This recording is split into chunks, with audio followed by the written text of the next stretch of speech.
Colts fans, I'm JJ Stankevitz, and welcome into another episode of the Colts Show, an Indianapolis Colts podcast. We are presented by Microsoft Surface Copilot Plus PC. Really fun episode coming up today. We got Kenny Moore II back here for a sit-down. We're going to get into Lou Anarumo's defense. We got the Colts Show Mailbag. Remember, you can drop your questions at colts.com/mailbag. Submit them right here in the YouTube comments on this episode, or get at me on social media with a DM on Instagram or on X. I'll always look forward to those. We got a good question this week coming up about a guy who didn't play on Sunday. And no, it's not a question about Anthony Richardson. It's a question about JT Tuimoloau. Before I continue on this one, though, the atmosphere on Sunday was incredible. The gravity of that game, obviously with Mr. Irsay going in the Ring of Honor, it being the season opener, and then the way it went. If you were at that game, shout out for making all the noise that you did. Really fun atmosphere, really just fun game to do the PA for. I mean, you're scoring so many touchdowns and you're keeping Miami, holding them to a shutout for most of the game. But this week against Denver, if you're going to show up for this game, let me just implore you to do this. Stay in your seat at halftime, because it's mascots versus peewees. It is my favorite thing we do at halftime every year, because you've got kids trying to tackle Blue, and Blue's hitting him with a stiff arm. You've got all these mascots just running around looking super goofy while kids are playing. It's the best. And Blue always does something that, shout out to Blue. He's the best. We all know that. He always does something that is just super funny during this. But my favorite part of the whole thing is, if you noticed last year, there were some live Scooby-Doo sound effects that were going on in the stadium. I want to give a special shout out to my guy Brian Mitchell on the Honks and Bonks. He's got a little panel. He works for our Colts content team. He's got a little panel, and he'll press those things to really accentuate a stiff arm from a mascot or a kid juking someone out. It is so much fun. It is so well put on. I mean, it comes from the brain of Blue, so of course it's going to be great. But seriously, if you're going to the game Saturday, please stay in your seats at halftime for the most fun halftime show that anyone puts on, not just for the Colts, but that I think anyone puts on in the NFL. Other teams do mascots versus peewees. We do it the best because we got Blue, we got the Honks and Bonks, and we've got just a tremendous group of mascots coming in for this one. All right, we're going to get to my chat with Kenny Moore II here right after these messages here on The Colts Show. The Colts Show is presented by Microsoft Surface Copilot Plus PC. Greatness in the NFL starts long before kickoff. It's built in the quiet hours of preparation and the discipline to turn insights into action. The Indianapolis Colts rely on Microsoft Surface Copilot Plus PCs to turn preparation into performance. With real-time AI-powered insights right on the sideline, coaches and players can make smarter, faster decisions when it matters most. From the field to the front office, Microsoft Surface Copilot Plus PCs are transforming how the Indianapolis Colts prepare, strategize, and win. This isn't just about football. It's about unlocking potential wherever the game is played. Microsoft Surface Copilot Plus PC, where every day is game day. Week 2 is our whiteout game. The Colts take on the Denver Broncos, and we're bringing back the iconic white-on-white uniforms from Super Bowl 41. We need you to match, wear white, and help create an unstoppable home field advantage. Plus, the first 50,000 fans get a For the Shoe rally towel. For the first time ever, the Colts are bringing Fall Fests to Colts Nation. Enjoy a full day of family fun, corn mazes, hay rides, pumpkin patches, and more, plus Colts giveaways and appearances from Blue and Colts cheerleaders. It all kicks off September 27th at Lark Ranch in Greenfield. Get the details at colts.com/fallfest. Want the ultimate Colts game day? Check out our new VIP single game seats, padded chairs in the first 2 rows, club access, and a $100 food and beverage credit, and VIP parking when you buy 4 or more tickets. Learn more at colts.com/tickets. Now back to the Colts Show. All right, back here on the Colts Show with cornerback Kenny Moore II. Kenny, how you doing, man? Doing all right. Just got off the practice field, probably a little bit tired. Yeah, I'm at work. Little Wednesday. You're at work. We're all at work here. Tell me about week 1. What was the energy like on that defense specifically? It was great. We kind of gained that energy throughout practice in the week. We did everything that we were supposed to do. leading up to the game, being prepared. The communication was on, and the urgency was there. I think the urgency is what comes up for me. Just using each other, just playing off of each other, the chemistry. The fans came out. Lucas Oil was jumping. The way that game wound up playing out, 33-8. Miami doesn't score a point until the fourth quarter.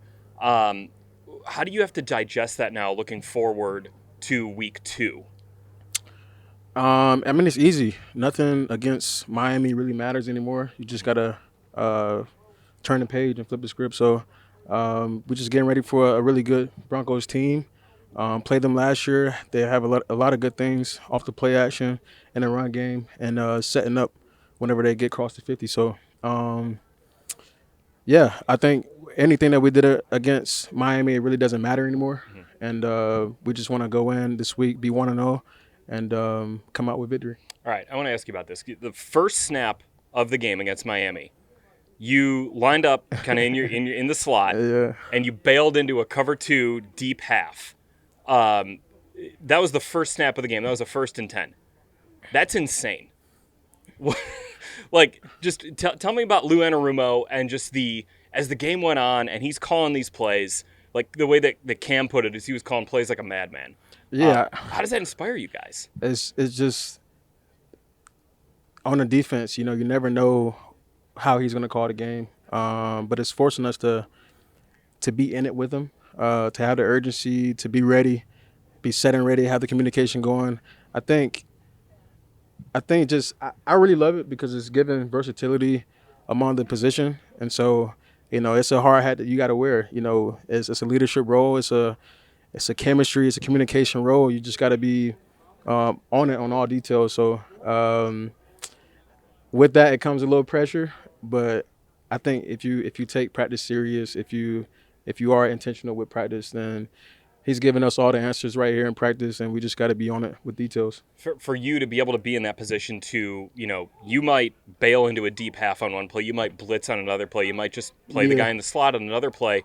What do you like about that versatility that gives you the opportunities to make plays pretty much anywhere on the field? I like it because I can't fall asleep. I'm not doing the same thing every single play. It keeps it fresh. It keeps me in the game. It makes the game really fun for me.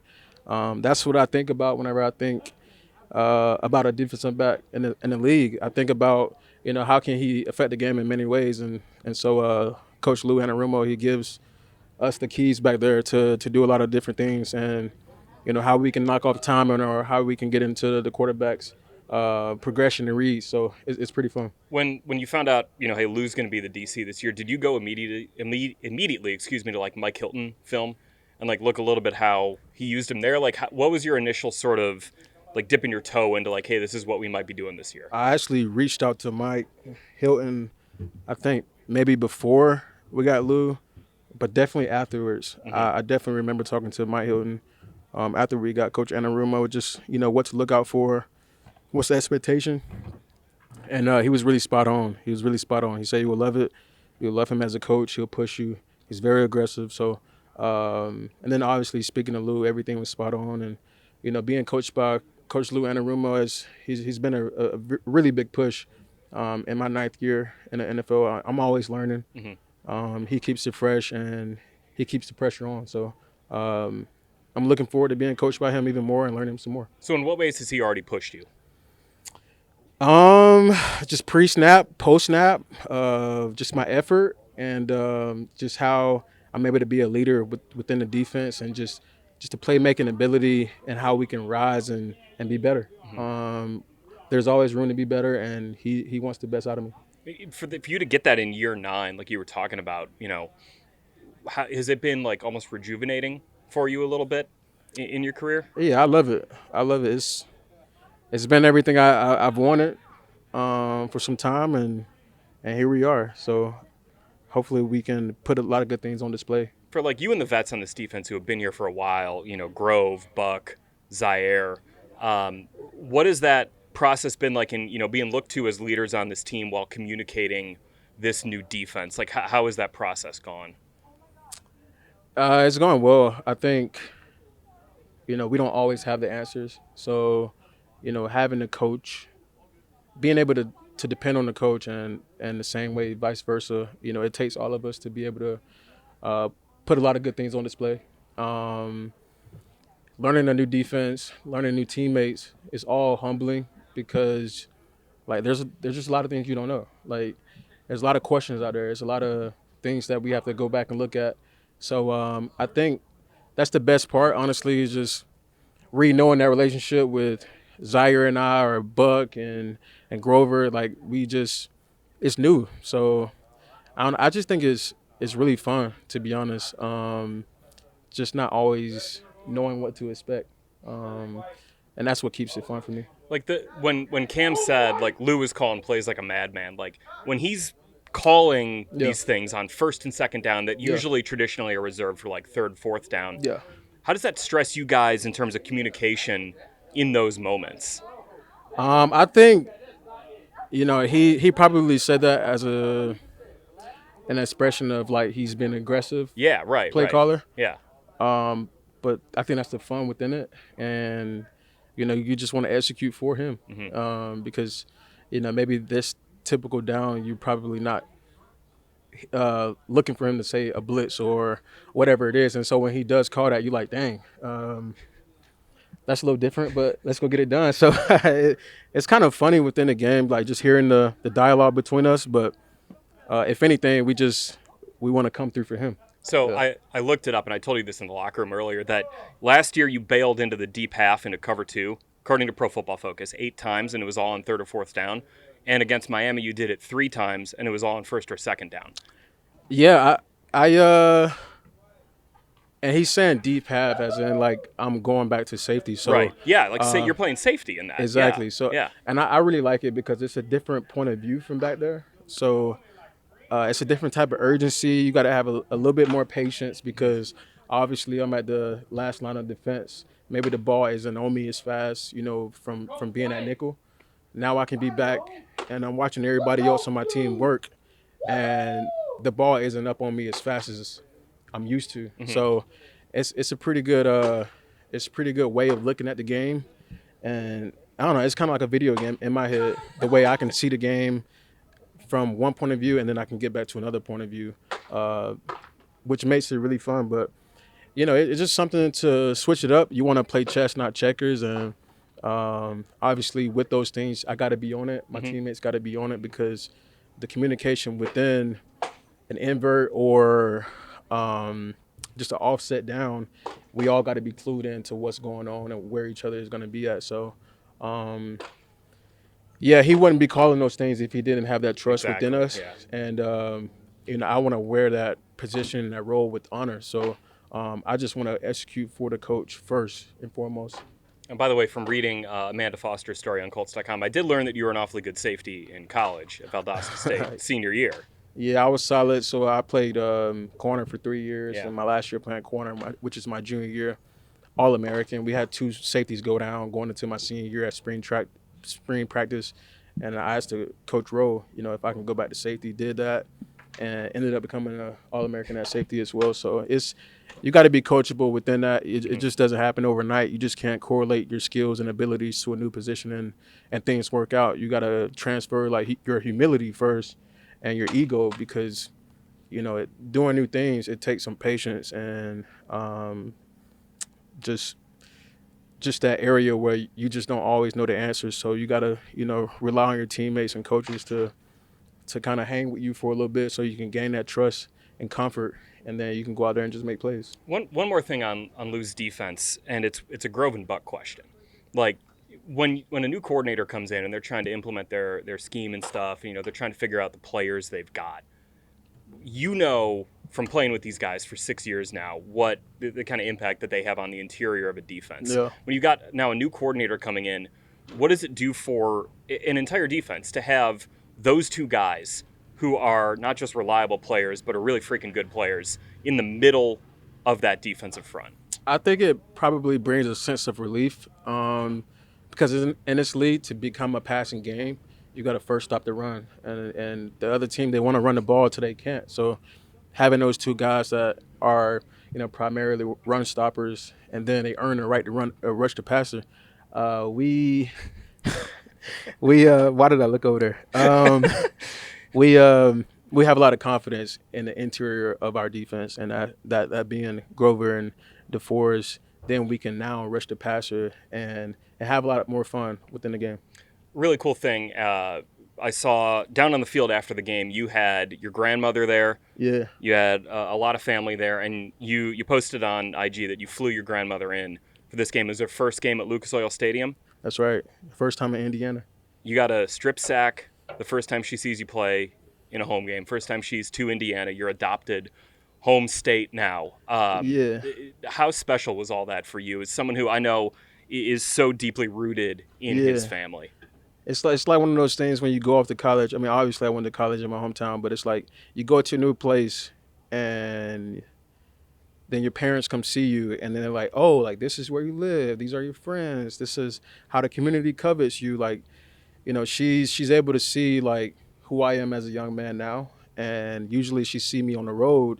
So usually I'm going back home and I'm used to all these environments, but now she can come into my world and my environment and see how I really live my life in my space. And so, just seeing the happiness and joy and just the comfort that I kind of brought her, it was very priceless, and that's something that I'll remember forever. And I never thought that my grandmother would, make the trip. Like I never even thought about asking her, but just because like she's never even traveled like that in her life. So I don't know, it really hit home. My grandmother, she's like a mother to me because my mother, she worked my entire life. And so when it came to, doing my homework at the school, when it came to being presentable, being a young man, being mannerable, my grandmother taught me those things. And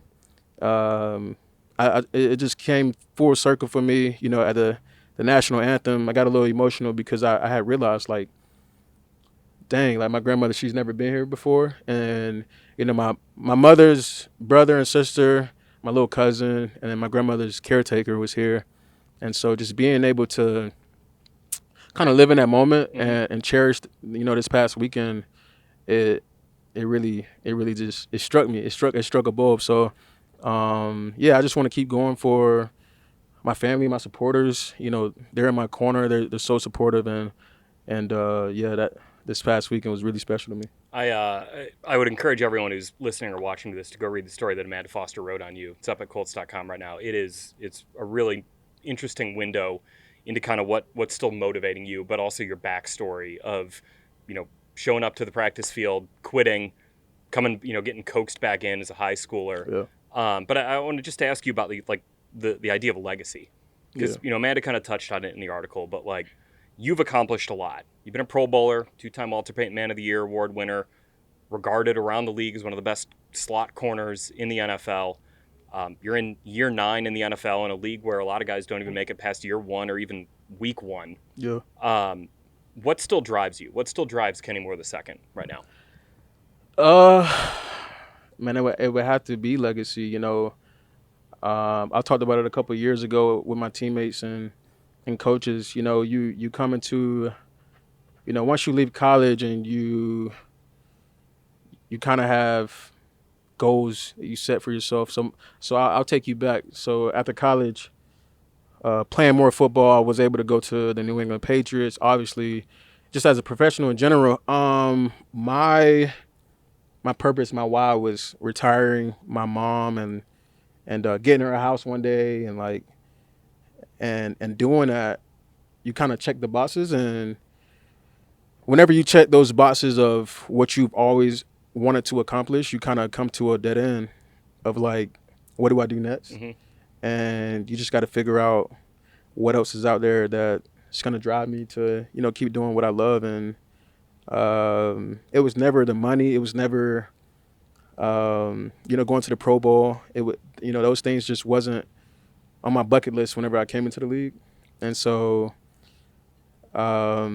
I was just suggest, like, whenever you do check those boxes of why you do something, you just got to revert it to legacy, because I think that'll just be the end all be all of like, how can you just push to the next level? How can you be your best? How can you light the torch and give it to somebody else? So that's just been my rule of success. Is I'm on a way to. I want to leave a great legacy. I want to be in a ring of honor. I want to do all these things, but on my way of doing that, my journey doing that, I want to reach down and pick up a rookie. I want to reach down and go back to my high school, reach down and go to, Cardinal Ritter, Yeah. and do those things because, you never know who's watching. You never know who you can touch. You just never know who you can somehow motivate. You know what I mean? And it doesn't always have to be, a footballer. It can be somebody who they're just eager to tap into their dream. They're eager to, make their parents happy. They're eager to gain their own self-confidence, or they want to conquer their own self-esteem. And, I was just one of those kids where, I didn't know where life was really able to take me. It started off with just working hard to provide for my fam, to provide for my mother.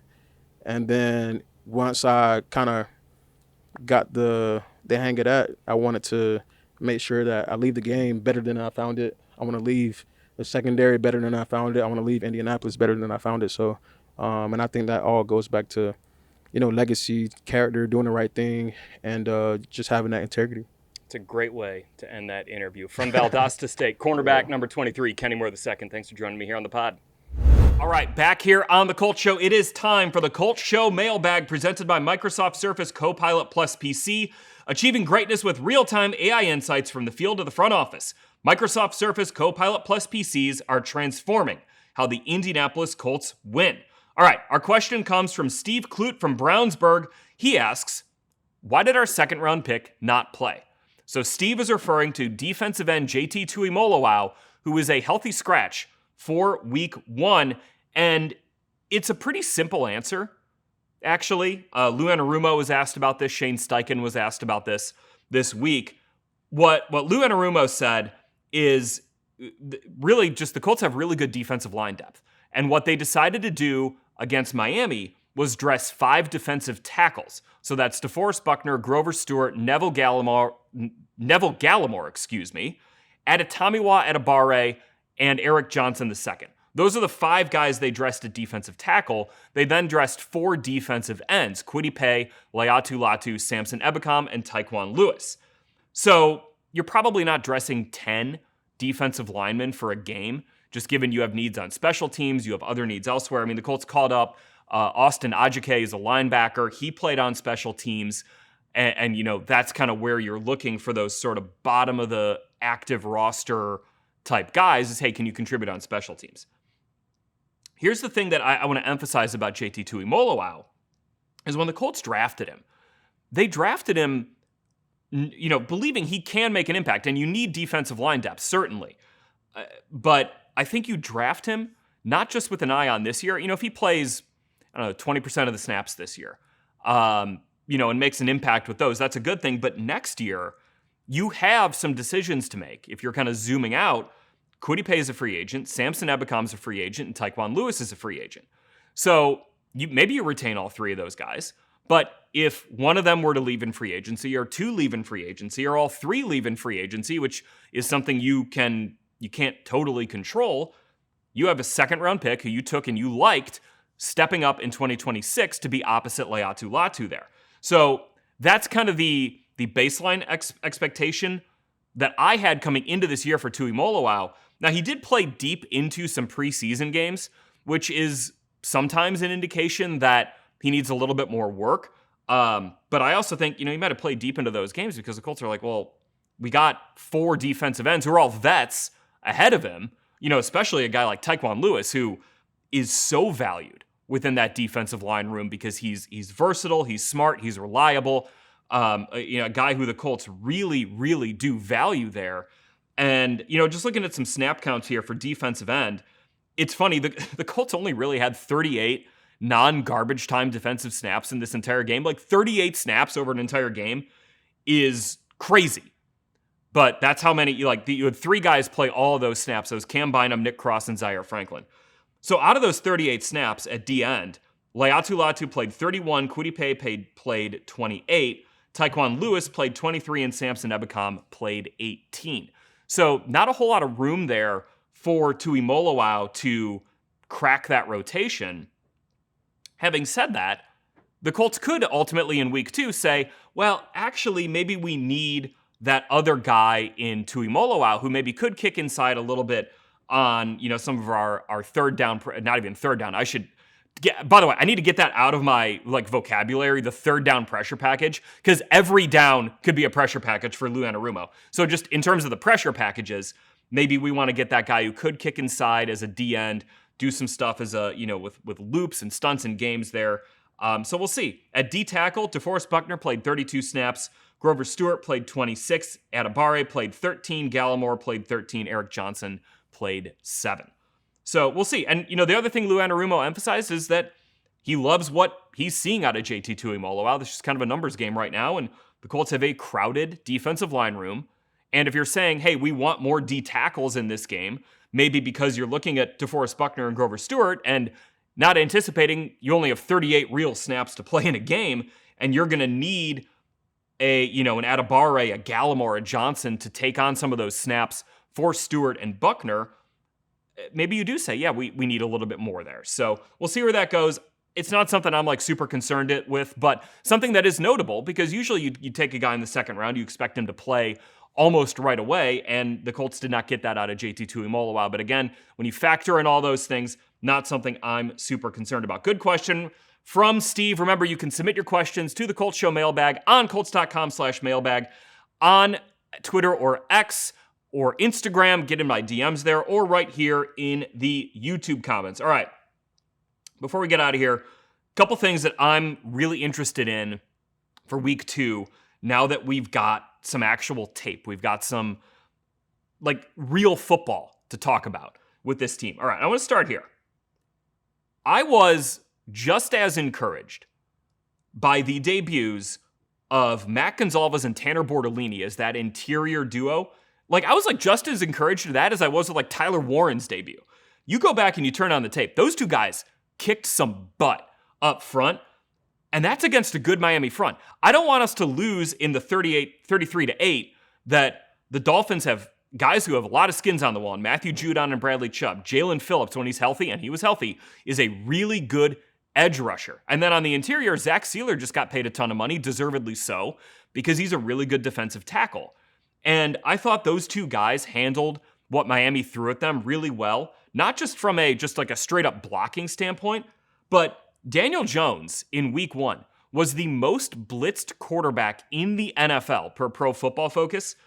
That put a lot of stress on Bortolini and Gonzalez. And there's one play in particular that got me out of my chair when I was watching the film on Monday. It's the deep ball to Alec Pierce, where Daniel Jones, that's a great throw. He put it in a spot that only Alec can make a play on it. Perfect accuracy, 30-something yards downfield. The way he got there was with a clean pocket. And he got a clean pocket against Miami sending a 7-man pressure with some disguises within it. So on this play, I'm going to focus on Bortolini and Gonzalez here. They both combo block defensive tackle. And Gonzalez's eyes the whole time are on number 25, the linebacker Tyrell Dodson. He's on Dodson the whole time. And Dodson's kind of waiting. Okay, where's the gap going to open up? And then he's going to come through it. There's the C gap between the tackle and the tight end. So between Braden Smith and Mo Cox to the right, Ifeatu Melifonwu comes on through that, the Dolphins' safety. And then as soon as Melifonwu blitzes, Mo Cox has to go pick him up. Drew Ogletree's on, I think it's Phillips on the outside. So Mo picks him up, and then Dodson's like, I got this. We got a combo block here. I'm going to race through this gap. I'm going to get a free run at Daniel Jones. He's not going to get this pass off. Matt Gonzalez, bam, head comes around. He gets off the combo block. He gets over there really athletically because Matt Gonzalez is a very good athlete. He gets over there athletically. He stonewalls Dodson. Daniel Jones has a picture-perfect pocket to throw from. And I know we've talked a lot about situation with Daniel Jones and, what was the situation with the New York Giants versus what it could be with the Colts. That one play right there where you've got a guard who has played one snap of guard in the NFL in his entire life, making that heady of a play. That tells me Matt Gonzalez is a very smart player. He is very well coached. He is very athletic, and he is very strong. Those are all really encouraging things from him. And then Tanner Bortolini, Like in the run game, some of the stuff he was doing where the Colts are using his athleticism and his strength, like I am really encouraged with what I saw out of him. Look, I mean, an offensive line sometimes is only as good as its weakest link, and the Colts did not have a weak link on Sunday against the Dolphins, against a team that has good edge rushers and was throwing a ton of pressure at them because they weren't getting home with their 4. So they were like, well, Anthony Weaver, who's already a blitz-heavy coach, was like, well, I'm just going to throw whatever I can at them. And then the other part of that is Daniel Jones got the Colts consistently in the right protections. There was not a single time I can think of that he had a free runner just like coming at him and he had to take care of it because he didn't get the protection right.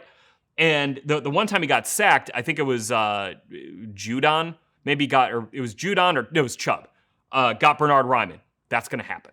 Like, Bradley Chubb's a really good player. The Dolphins traded a first-round pick for him.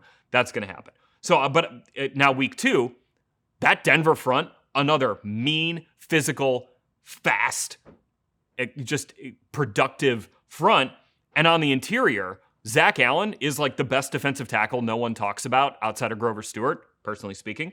So how are they going to handle that challenge? How are they going to handle another really good interior guy? And then Nick Bonito, who just got paid a ton of money, deservedly so, had 13.5 sacks last year. What Denver's going to do with him, and then Vance Joseph, Denver's defensive coordinator, one of the best D coordinators in the NFL, a guy who's going to throw a ton of different stuff at the Colts. It's going to be up to Daniel Jones to handle it, and those 2 guys on the interior, I'm really interested in how they hold up again now in week 2. Encouraging debut, now it's time to build on it. The other thing I'm looking for is, I mean, look, I kind of talked about this Denver defense. They made life so hard on the Tennessee Titans in week 1. Like the clips I saw like a cut up of Cam Ward's all 22. It looked like he played pretty well.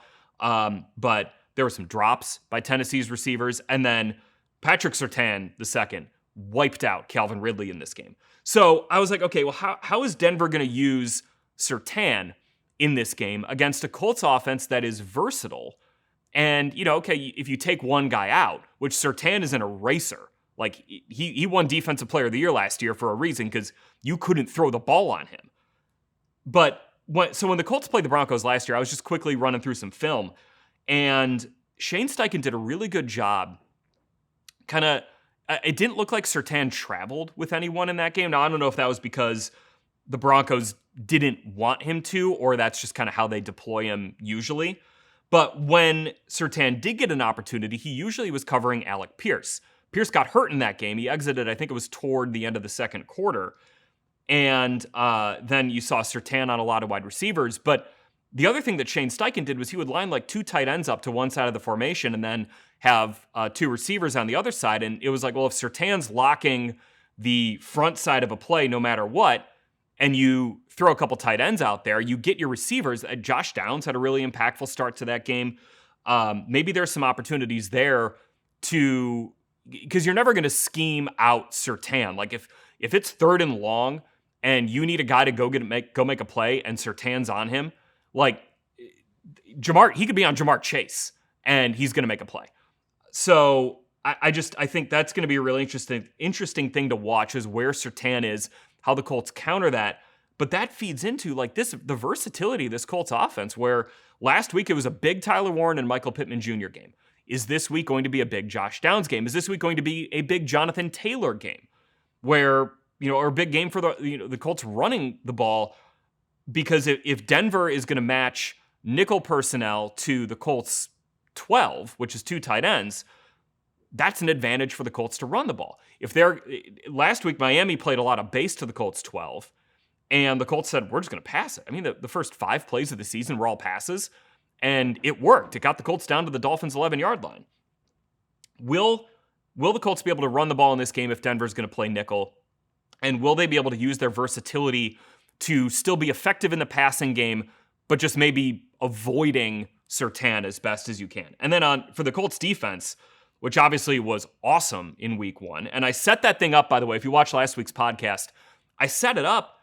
That Miami offense, I know they had just rotten vibes last week, but when Tua played last year, they were good. They were top 10 in pretty much everything, and they were awful. The Colts defense made life hell on Tua Tagovailoa in that game. So now let's look at what Bo Nix did. So last year against the Colts, Bo Nix set a season high, a career high then for him as a rookie in interception. He threw 3 picks in that game. He went 20 of 33 for only 130 yards. He did have 3 touchdowns. Those kind of came as the game went on, and the Colts sort of lost control of that game after, let's just say, some stuff happened. It was the second lowest passer rating of his career for Bo Nix, going, at least at that point. And then against the Titans on Sunday in Week 1, Bo Nix had some issues. That Denver offense had some issues outside of an R.J. Harvey run that went for 50 yards and a kind of 50-50 contested catch that Courtland Sutton made in the end zone for the only touchdown of the entire game, I think. Denver through Week 1, 25th in EPA per play, 29th in success rate, 24th in scoring drive percentage, 31st in passing yards per attempt, 25th in explosive passing rate. And I hate doing the, if you take this one big run out, what does it look like? Because explosive runs and big runs matter a lot. But if you take that one R.J. Harvey run out, Denver averaged 3.5 yards per carry on 29 attempts against the Titans. I happen to think the Tennessee Titans defense is pretty good. I like Denard Wilson, their coordinator, a lot. But this right here, Denver's offense, at least in 1 week at home, was not a super scary unit. Having said that, Sean Payton's a great head coach. Sean Payton is a scary head coach. They have some guys. Harvey obviously showed some burst. Sutton is a really good go-up-and-get-it guy in 50-50 balls.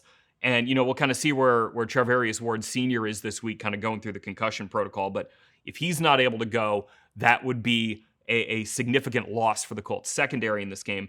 But, my question is just, what's Lou Anarumo able to do to confuse Bo Nix, to get him off his first read like he did with Tua, and maybe get him outside the pocket and then try to scramble his decision-making a little bit. The thing that I just loved about Lou's defense in general, and we kind of talked about this with Kenny, was it wasn't and it's like I said in the mailbag question, you can't just say it's a third down pressure package. They're doing some funky stuff on third down. He did funky stuff on first down. On 1st and 10, he's got Kenny bailing into the deep half into a cover 2, and it's just stuff like that is designed to make a quarterback go, oh, hold on, what am I seeing? And the moment you start thinking, it's a split second, that's when Cam Bynum gets a pick. That's when Grover Stewart gets in your face so Cam Bynum can get a pick. That's when DeForest Buckner hits a move and all of a sudden you got pressure and you got to go, oh no, what do I have to do here? You get outside the pocket, you make a bad decision. Can this Colts defense keep it up? I think a lot of Sean Payton. I think you would be stupid to not think a lot of Sean Payton and what he can do and look at what Denver did in Week 1 and say it's going to be better because it's Sean Payton. But for what I saw from this Colts defense in Week 1, can you keep it up? And can you do it again against a team that's got a really smart head coach, a quarterback who is going to get the ball to the right place at the right time? It's got a good receiver, got a good running game, and then probably more than anything, Denver's got a really good offensive line. Through all that, Denver in Week 1 was still they were 10th in the NFL in pressure rate allowed. There were only 1 sack allowed. The Broncos last year were 6th in pressure rate allowed, and they were 2nd in total sacks allowed in 2024. So it's going to be tough maybe you get a little bit of pressure on Bo Nix. It's going to be tough to bring him down in this game. So what can you do on the back end to kind of confuse him? All right, that was a lot. I had a lot of thoughts to get out that I've just been sitting on all week, but excited for Week 2. How could you not be after the Colts won 33-8 in Week 1 over the Miami Dolphins in a big game? Look, if I'm sitting here in this chair next week and we're talking about a 2-0 Colts team going to Tennessee, the vibes are going to be immaculate around here. So, and look, even if you lose this game, you're 1-1. You got that monkey off your back in Week 1. You're not 0-2. It feels like the Colts have been 0-2 so much over the last couple of years. You're not immediately trying to dig out of a hole in September. That's a good thing. This is a good thing. Again, we'll see where Sunday goes. It's a big test. I think nationally, it's a big test for how people are going to start talking about this Colts offense going against a Broncos defense that we all universally agree is really, really good.